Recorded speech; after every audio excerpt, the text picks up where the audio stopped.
In this video, we're going to go over how, when, and where to forage for wild strawberries. We'll go over some of the super interesting differences between wild and more conventional varieties.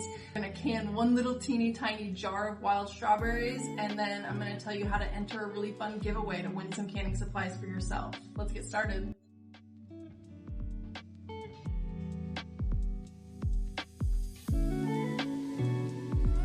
Why would anybody forage for this when you can buy this at a grocery store? Strawberries are beautiful, big, they're glossy, they're deep dark red, but that's pretty much all they are. It's a lot easier to pick 10 pounds of big strawberries than it is to pick 10 pounds of teeny strawberries. As a result, the flavor has pretty much been bred out. It's never been a priority in the breeding process, and what we're left with is bland, watery strawberries that don't even compare to what you find in the wild. To make sure these big, beautiful strawberries make it to the supermarket undamaged and unspoiled, they're often picked when they're only 3/4 ripe.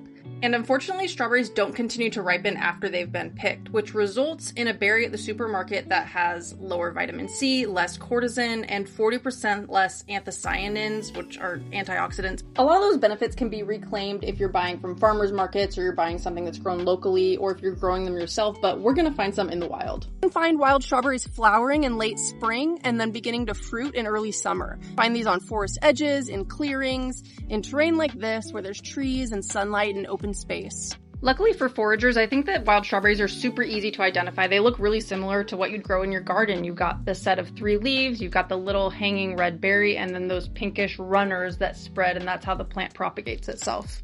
Now, there is a common look-alike that looks really similar to a wild strawberry, and it grows in really similar environments, called the mock strawberry. And you can see in these photos, it's got a different seed pattern, and it also has a yellow flower instead of a white flower, which, you know, you'd have to be there when they're flowering to notice the difference. But you can tell by the berry itself, comparing it to a wild strawberry. The wild strawberry, well, it's got more of that classic strawberry shape, and it's got those little yellow seeds, where the mock strawberry has those really like protruding red seeds, and it's more of a round berry, and it also kind of grows more upright, whereas strawberries are kind of like dangling. Luckily, this look-alike won't hurt you. I mean, a lot of people eat it and say it tastes just like nothing. But some people do use the leaves medicinally. There's, you know, a couple different uses for that, like teas and things like that. But this is the only thing that you could possibly mistake wild strawberries for, and so that's encouraging. Wild strawberries do not keep very well. They bruise super easily. They're very soft. They're very delicate. However, I just want to know. So I'm going to fill up this one little tiny jar and see if we can make some wild strawberry jam.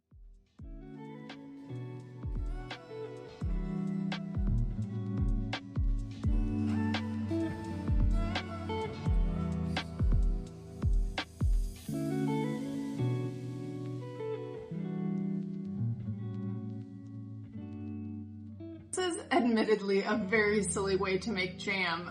It is in no way efficient, but it is pretty meaningful. I mean, we did forage these strawberries. I ended up to fill this 4-ounce jar with 2.4 ounces of strawberries, and so the way it works out with the recipe in the Preserving with Pomona's Pectin book, just the basic strawberry jam recipe, I'm gonna do 1/15 of that recipe, and that's gonna be perfect for the amount of strawberries that I have to go in this little tiny jar. I gathered all my supplies. I have the book that I'm using. I've got my canning funnel, and these are so nice because they have the measures right here on the funnel themselves, so you don't need a separate tool.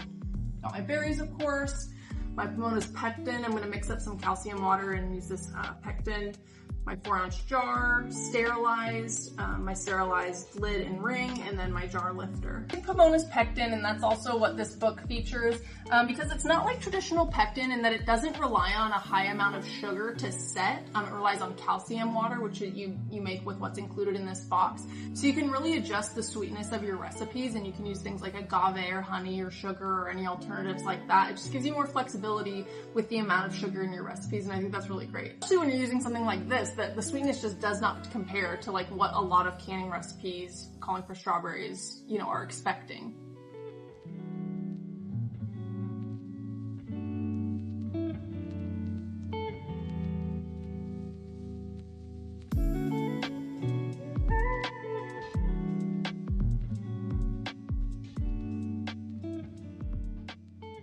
Mix up my calcium water from the Pomona's box. Calcium water is made with the smaller white packet that comes in the Pomona's pectin box.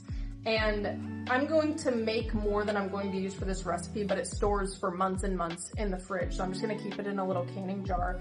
And all I'm gonna do is mix a half a teaspoon of the calcium and a half a cup of water.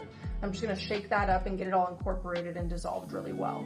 And now that I have everything ready, it's time to just follow the recipe in the book, but I'm doing it at a 1/15th scale for my little batch of berries.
It's so good. You guys, I don't know, you have to try it.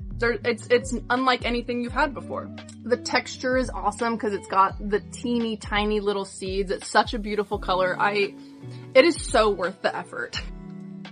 And that brings me to the giveaway. I'm so excited and so proud to be partnered with Azure Standard. If you're unfamiliar, they're a nationwide food distributor that prioritizes whole, natural, organic foods. I love it because you don't need to check ingredients. You know if you're buying it from Azure, it meets the standards that you have. Together with Azure, we're giving away a case of the beautiful 1.5 pint canning jars, the Canning with Pomona's Pectin book, as well as a box of pectin, a funnel set with the both regular and wide mouth, and then a jar lifter. This is a perfect set for beginners, and not that many people have entered, so you have a really good chance. I'll put a link directly to the post in the description, but it's pinned on my Instagram profile. It's just the standard follow, like, comment, and you have a really good chance, so I hope to see you over there. I can't tell you how much I appreciate you watching this video. I really hope that you found it interesting, and maybe you'll try and make a jar of this wild strawberry jam for yourself. If you have any questions or comments or want to chat about it in the comments, I'd love to hear from you, and I'll see you in the next one. Thank you.